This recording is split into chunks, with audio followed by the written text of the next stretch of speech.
All right, we're rolling. Hey guys, it's Ted Bogert. Welcome back to the Ted Show. This is my champagne and conversations, coffee and conversations, collaboration and conversations with my dear friend, the one and only, cheers, the one and only Walt Key, Mr. Hawaiian, vibing. We talk about whatever's on our mind. Most of it has to do with the real estate world in some way, shape, or form every week. And we've taken a couple of weeks sabbatical, but we are back. And I'm just excited to see you, Walt. How you doing today? I am doing good. It's good to see you again, too. Sorry for the constant globe trotting that has kept us from being able to jump on for a little bit. Globe trotting. I love that, though. That's good. That's good. All good stuff. All really good stuff. For sure. All right. So before we roll, obviously, anybody who's tuned in, not tuned in before, tell them a little bit about you. It's just a schmuck in a Hawaiian shirt. That's it. There's nothing to tell. I'm just some guy that Ted pulled off the street and said, "I'm going to do this thing. Jump on it." I love the shirts, so of course. Yeah, it's the shirts. It's all the shirts. Realtor, coach, published author, do a lot of fun stuff. I have a goal to help every single agent on the planet be better, one agent at a time. We live in an industry with an 87% statistical failure rate. I'm just trying to reduce that number as best I can. So we do a lot of events and challenges and coaching calls, and we just whatever we can do to help people, we're trying to do it. And you do, and I can testify to that. You can find anything you ever wanted to know about Walt Key by going to his link tree, and that's scrolling across the bottom there. And also the hyperlink is in the body of this post, the show, so you can reach out to him and see all the amazing things that Walt does and gives back. That is for sure. So we decided that we wanted to have a show where we could talk about the things that are going on either in the world or around us that impact real estate or impact us in general. And so that's what we do every time we get on here and we talk about stuff. So give them a little bit about what's coming up, which we'll talk about next week. But you've got a couple of reports that are launching tomorrow. Yeah, so I mean, they're not my reports, but 3 things to be tracking this week. If you're in the real estate space, lender, real estate agent, doesn't matter. You have to understand how the economic data drives the real estate market. You should be aware of this stuff. So 3 reports coming out this week that all of the economists, all of the talking heads will be looking for. Wednesday, we have the CPI report. That's Consumer Price Index. Like, what is the cost of our stuff, basically? So that's on Wednesday. The bean counters and the analysts are estimating that number year over year to be about 2.5%. So we'll watch and see what do the actual numbers come in. Is it better or worse? The stock market will respond accordingly. Bond market might respond accordingly. All of this data starts to aggregate in the brain of the Fed and helps them move the rudder one way or the other on what they do with interest rates. Where are we at? So CPI reports on Wednesday. On Thursday, we have the initial jobless claims. The number that they are anticipating is around 242,000. So if those numbers are drastically different, it could have an impact, good or bad, on the market. And then on Friday, we have the consumer sentiment report, the preliminary. The consumer sentiment is basically a survey that is on a rated scale 1 to 100 on how does the average consumer feel like the economy is doing, the market is doing, right? Just things in general. What is the sentiment of the average consumer in our market? And the number they expect that to be is right around 55. Last report, I want to say that was 52.5. So they're anticipating a slight increase, a slight improvement. And again, if that number comes in drastically low, that means that the consumers are thinking it's worse than the analysts expected them to. That could have an impact. So those are the 3 reports to look out for this week. CPI report on Wednesday, initial jobless claims on Thursday, consumer sentiment on Friday. Those are not the only reports out there, but those 3 reports specifically this week feed into the thought process of the larger economy, the Fed. What do they do with interest rates? So it's just good to know what those are. It's good to research them, watch them. The reports can get a little nerdy, but just hit the headlines, right? Hit the basics, and you can talk to your clients about why things are happening based on the actual data and not some speculation. Yeah, so we'll have a lot to chat about next week with all of those being released this week. So let's talk about before we went live. You've got something on your mind, and that's what we like to talk about. My goodness, I did my best not to get on a soapbox. So timely. So share what's happening. Yeah. So let me just start with the very frank statement. Business is still happening. I'll save you the whole backstory about the conversation I was having with another agent who was all doom and gloom and misaligned, and her mindset was all off. Bottom line, business is still happening. So do your best not to put yourself in a mental loop of absolutes. What I was saying on my accountability call for my 100K challenge today is the real estate market does not exist in absolutes. There's never going to be a time where nobody's buying, nobody's selling, everybody's waiting. That's just never going to be the case. Nope. And all of that does, it just puts you in this negative mental loop that keeps you from going out there and taking the action that you need to take to grow your business. I'll use myself as a quick example. I don't do as much real estate as I used to, but I still do real estate because a coach that doesn't do real estate, right? A coach got to know the game, right? I have 3 closings this week. Woo. One of those closings was because I proactively reached out to a for sale by owner. I had a great conversation. It is not my listing. I brought the buyer. We're closing a deal. I'm getting paid. I don't know why agents aren't willing to do that, but most are scared to talk to a FSBO. Go add real value. Go bring a real buyer. Market their property to drum up new buyers for you. Yeah. Go close deals. So that one's happening. That's a for sale by owner relationship. Another one is a first-time home buyer that was referred to me by another agent. I'm always out helping agents. So when people see someone that needs something in my market, they say, Walt, who do you got in that market? Sometimes I hand it to a different person. Sometimes it makes sense for me. This is a first-time home buyer that we're closing. And then the third, actually, this customer, the great friends of mine now, they came to me through Facebook Marketplace marketing because I was marketing a for sale by owner that I reached out to, and they became a buyer client of mine. Now, we didn't wind up buying that particular FSBO. We wound up finding another house, but I closed the buyer transaction, and then I listed their property, and the listing closes this week. It's amazing. People need help. Yes, they do. Sellers got to sell. Buyers got to buy. The market is still moving. Is it slower than it used to be 2 years ago? Sure. We are getting more towards a balanced market where people actually have to work. Sorry, you're a business owner. You're going to do some work. But if you're willing to do the work, there are so many great ways to drum up business in this market that cost you absolutely nothing, and you will close great deals. Those are just 3 examples from this week specifically. 2 of those 3, most people have never even thought about doing. No, but you talk about that. Call a FSBO, but don't ask for the listing. Close deals anyway.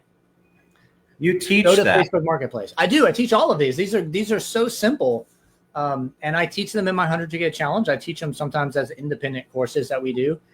It's just a couple of dozens of ways to drum up business that cost you nothing. You're not paying referral fees. You're not spending money you haven't made yet on stupid lead generation that's not going to pan out. Oh, Lord. You're just building relationships. You're adding value, but you're proactively generating your business. You can't sit around and wait for business to come to you.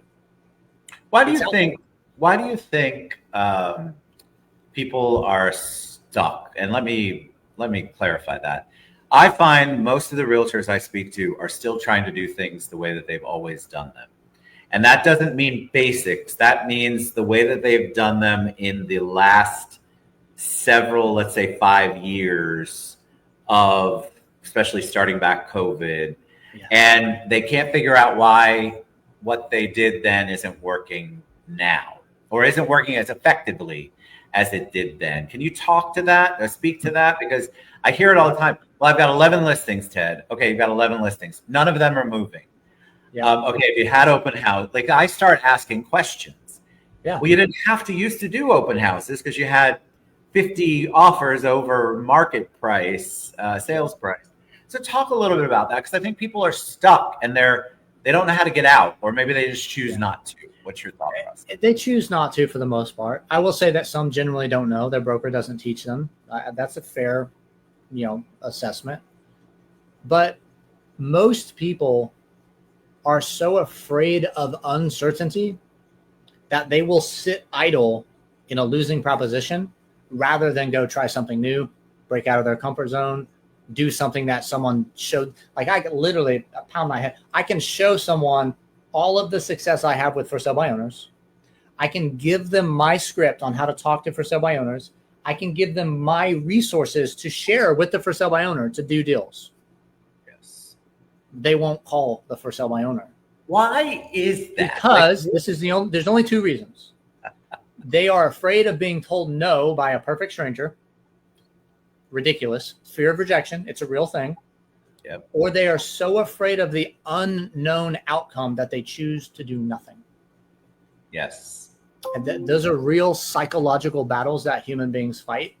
And I do my best to help break people out of them just by giving them the examples of what me or my agents are doing. But that fear of the unknown is a real thing. And so people will sit in a situation they don't want to be in rather than step into an unknown and see what happens. And that fear kills more goals than any other thing. The fear, for sure. They're fearful of the rejection. I also think that my experience is, like, I love open houses, right? It's a whole marketing thought process, which you've taught about. The funny thing about open houses, though, is that if you got into the business during COVID or later, most people actually don't know how to do an open house.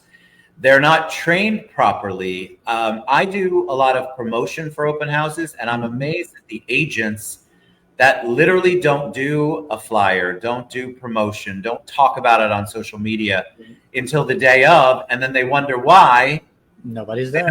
Up. Or they do, in my opinion, all the wrong kind of promotion, and then the day of the event, there's nothing there. Yeah. There's no discussion. Whatever it is that you're going to promote, but a lot of them think they can share it once and everybody's going to love the house, so they're all going to come. Yeah. And you really have to do a lot of basic things to get people to go to your open house. And so I feel like people just don't have they haven't been taught. They don't know that what they're doing. One post on social media, you all, is not enough to generate traffic at an open house. And it's interesting too, because most people think of an open house as a singular event. Yes. I'm going to show up a few hours before. I'm going to throw out some signs. I'm going to stand here for 3 hours. That is the event. Yes. An open house is an entire marketing strategy in and of itself. Yes. You promote the house, sure, but you promote your own business. You build your own brand if you're doing it right. You're not just popping a sign up. You're not just throwing a flyer on your own Facebook profile. You're marketing it into Facebook Marketplace, into Facebook groups, into your local community groups. There are so many ways that you build your own brand through the open house marketing. It's not just, I'm going to stand here for a few hours and hope for the best because I threw some signs out this morning. I did one course on open house. I did one this weekend, and I'll give a shout out to Gabriella. It was so well thought out, including the check-in process and how you communicate with them and the conversations that you have. And huge shout out to her for, you could tell she had planned this out. This wasn't a singular event. She had planned out the marketing. She knew what she was going to do after that.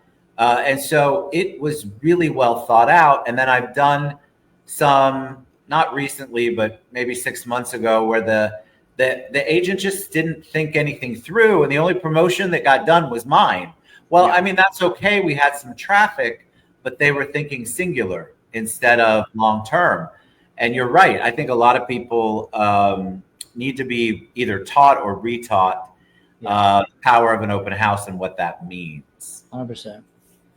And then the follow-up is super critical, regardless of what you're doing. Even at an open house, right? People, again, singular event. Whatever happens at the open house happens at the open house. Yeah. And then I'm done. I'm on to the next thing. Correct. The ability to properly capture lead data and have a genuine conversation at the open house to start building the relationship so that you can then go follow up consistently with those buyers that are unrepresented and add value to them. It is not a singular event. It's not. And so I would encourage people to think of it differently. I have brokers and team leads who actually discourage their people from open houses because in their minds, it's a waste of time. And they don't see it as a long-term brand building, business building, sphere building something that they can do as part of the plan. It's funny how many brokers, and I'm not picking on brokers, this again, human psychology, brokers are humans. They would rather sit comfortably in failure than step out into unknown. I'm going to give you a real world example. I was having this conversation today with one of my agents in my challenge. One of the things we teach our agents in our challenge is to market other agents' listings, to build relationships with the agents, to generate buyers that we can bring to the table, to close great business with our colleagues. I don't care what brokerage they're at. You got a great listing. I would love to bring a buyer. Let's work together. Super simple. Yes. And there are brokers who will default to, I don't want you to do that, simply because they don't understand the strategy. They don't understand how it helps the brokerage grow, because we're out here closing deals. And rather than try something new that they've never done, they would default to, I don't want you to do that. I don't know about it, therefore don't. Correct. It's a weird mentality, but it's not just agents. It's not just lenders. It's not just brokers. It's human nature. We fear the unknown and we don't take action. So I was explaining to that agent how to go give some clarity to their broker on where the benefit lies for the brokerage, right? Because they're just not thinking that way. Right? This is an agent proactively doing something that nobody else is doing in their market, which generates revenue for the brokerage. Right. Why would you tell your agent not to make money for the brokerage? I don't know, but that's a theme that I come across a lot. Like when I'm coaching realtors, most of the time their biggest pushback is from their team lead or their brokerage. Yeah. And a lot of it has to do with the fact, I'm just like you said, I think the broker doesn't know it or fears it or doesn't understand it. And so instead of embracing it and trying to learn more about it, they push them away and try to put them into something that's in their comfort zone. Their default answer is no. Correct. We were talking about that. Actually, someone else on the call had brought it up. But basically, it's like, listen, you're a 1099 employee. You are an independent contractor. You're running your own business. Mm-hmm. If your brokerage isn't aligned with your growth, that's a problem. Right. You need to give that some thought. So yes. It was a whole crescendo of thought processes on how we educate our brokers on what's new, what works in this market. The thing that worked 5 years ago might not be the thing that gets the deal closed now, right? There's a lot of things that have changed in the market. Yes.